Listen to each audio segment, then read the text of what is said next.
Yo, salut tout le monde, soyez la bienvenue à la chaîne Diffusion.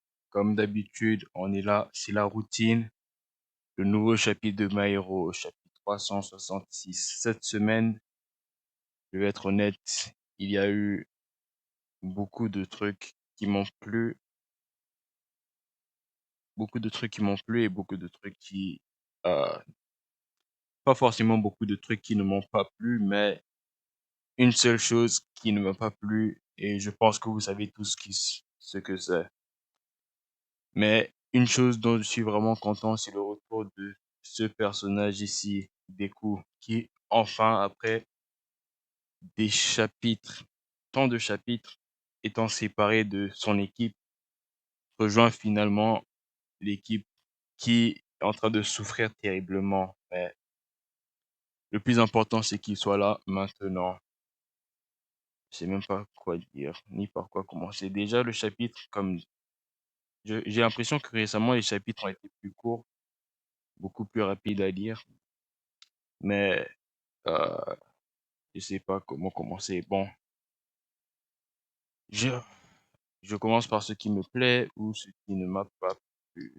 Bon, franchement, je vais parler de ce qui ne m'a pas plu en premier parce que c'était quand même, ah, c'était quand même flagrant, si je peux, quand même flagrant, hein, ça, toute cette page-là, quand même bizarre. Parce que l'histoire de Mirio qui bouge ses fesses pour distraire Shigaraki. Heureusement que ça a fonctionné, même si je ne sais même pas comment ça a fonctionné, mais euh, c'est quand même, c'est quand même drôle, hein, parce que comme je l'ai exprimé récemment, ce qu'ils ont fait avec le personnage de Mirio, je n'ai pas trop aimé, alors que c'est lui qui avait le potentiel de prendre One for All à la place de Izuku, et vraiment le gars voit tous ses amis qui souffrent, qui sont en train de se faire tabasser dessus par Shigaraki, qui s'est transformé. Le gars, au lieu de faire quelque chose de plus héroïque, comme il a fait pendant le combat avec Overhaul, c'est quoi? Il montre ses fesses. Et vraiment, c'était quand même vexant pour moi qu'il fasse ça. Parce que non seulement en lisant le chapitre, tu, tu ressens la tension parce que, genre, Sun Eater se fait taper, Mir- Mirko se fait frapper, tout le monde est au sol, le Big Tree essaie de faire quelque chose mais il n'arrive pas. Même, comment ça s'appelle, Best Genius a essayé de faire quelque chose, ça n'a pas fonctionné. Et moi, en lisant le chapitre, j'avais de plus en plus de hype, quoi, parce que on avait l'impression que Mirio s'apprêtait à faire quelque chose de grandiose. Et il a même un flashback de Night Eye.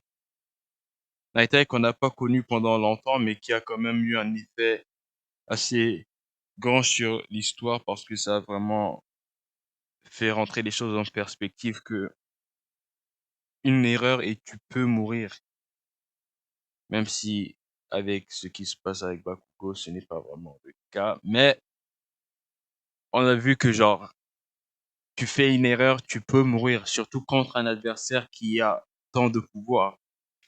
Et cet adversaire beaucoup plus fort que Overall. Donc là, tu penses que Mirio va se dépasser en tant que en parlant de genre ses capacités physiques, ce qu'il peut apporter en tant qu'un héros.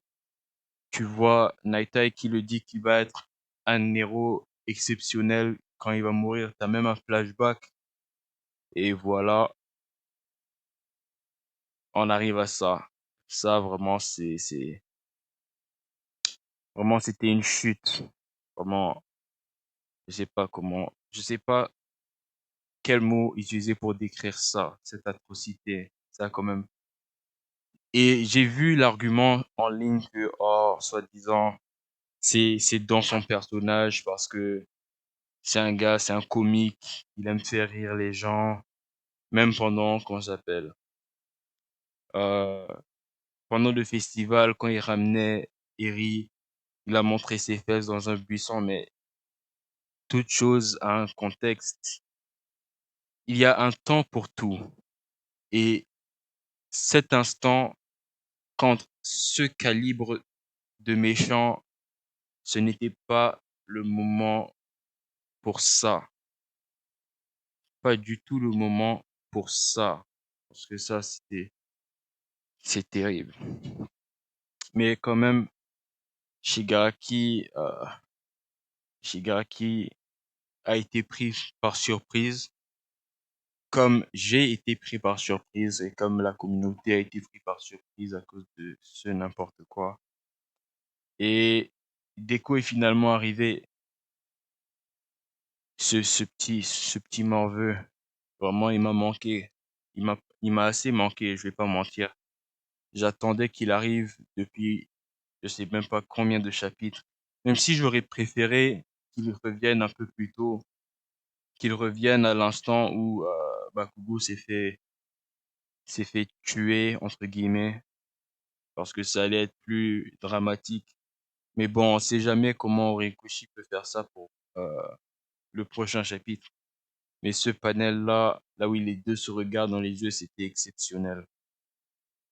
Vraiment, ça m'a donné espoir au combat qui va arriver bientôt. Et des coups qui arrivent et qui fait un coup quand même assez. Vraiment, je pense que ça a été le seul coup conséquent sur Shigaraki depuis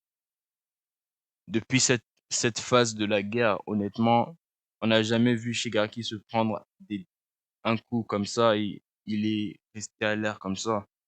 Même l'attaque confondue du Big Tree n'a pas rendu Shigaraki comme ça. Après l'attaque du Big Tree, Shigaraki était debout.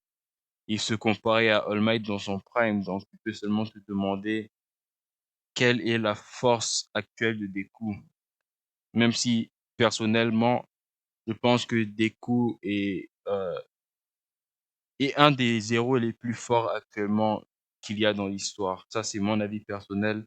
Si vous avez un autre avis, mettez-le dans les commentaires, mais personnellement, je trouve que euh, Deku et Endeavor aussi, quand même, sont parmi les héros les plus forts actuellement dans l'histoire, considérant tout ce qu'ils ont fait dans cette guerre et la guerre précédente, parce que je tiens à rappeler que euh, Endeavor, à chaque fois qu'il tue All for One ou Shigaraki, il se fait snobber.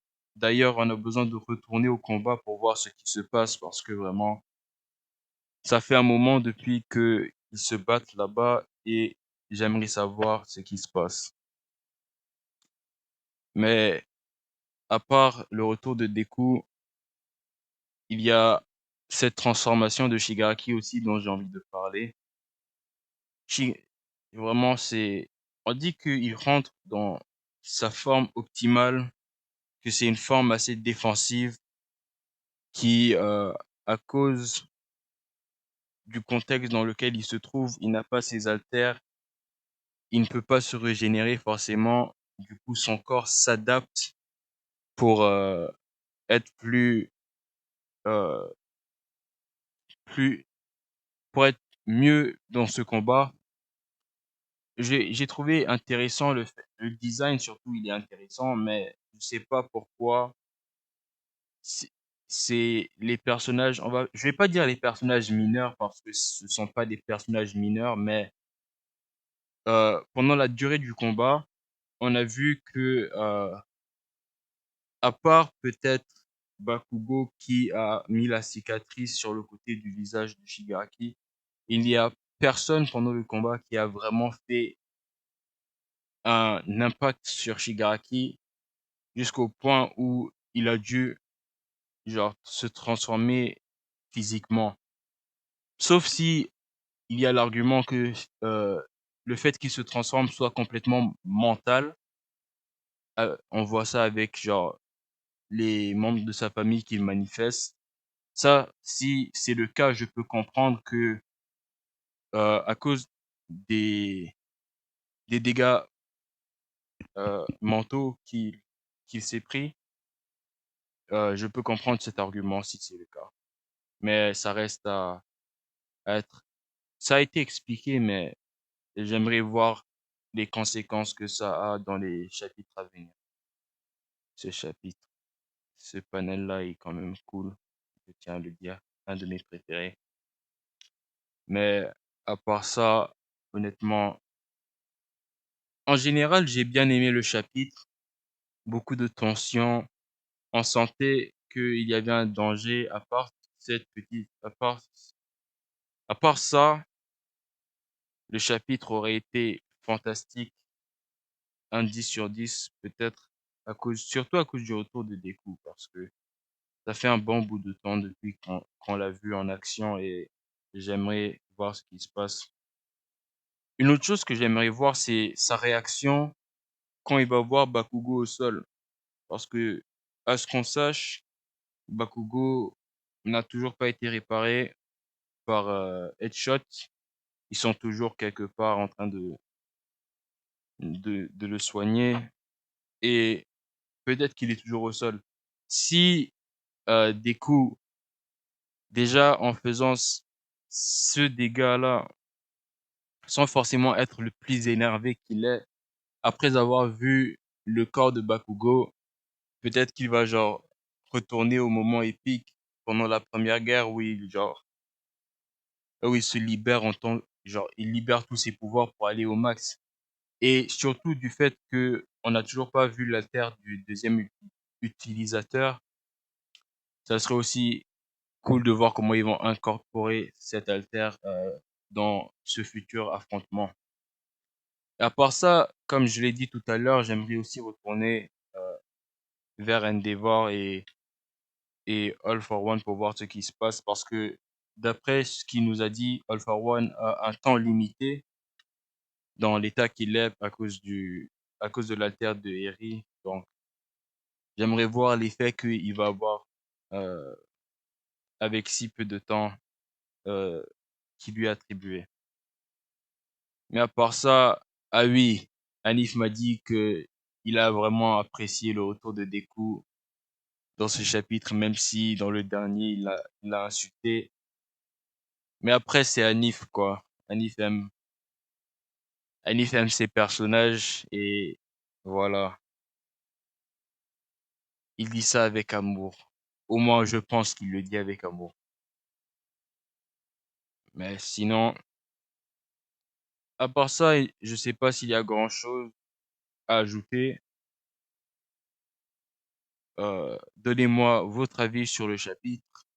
Est-ce que vous êtes cool avec ce que Mirio a fait, avec ce qui se passe avec son personnage? Que pensez-vous de cette transformation de Shigaraki? Que pensez-vous du retour de Deku et que pensez-vous de l'avenir de ce combat? Parce que ça serait vraiment intéressant d'avoir votre perspective vis-à-vis de ce qui se passe en général dans les chapitres de My Hero. Mais à part ça, comme d'habitude, si vous avez des suggestions pour améliorer la chaîne, ce que vous voulez voir, mettez-les dans les commentaires. Si vous avez aimé la vidéo, n'hésitez pas à liker, n'hésitez pas à vous abonner, n'hésitez pas à partager la chaîne aussi si vous avez des amis qui seront intéressés aux vidéos que nous produisons. N'hésitez pas à partager et à bientôt, à très bientôt pour la prochaine vidéo.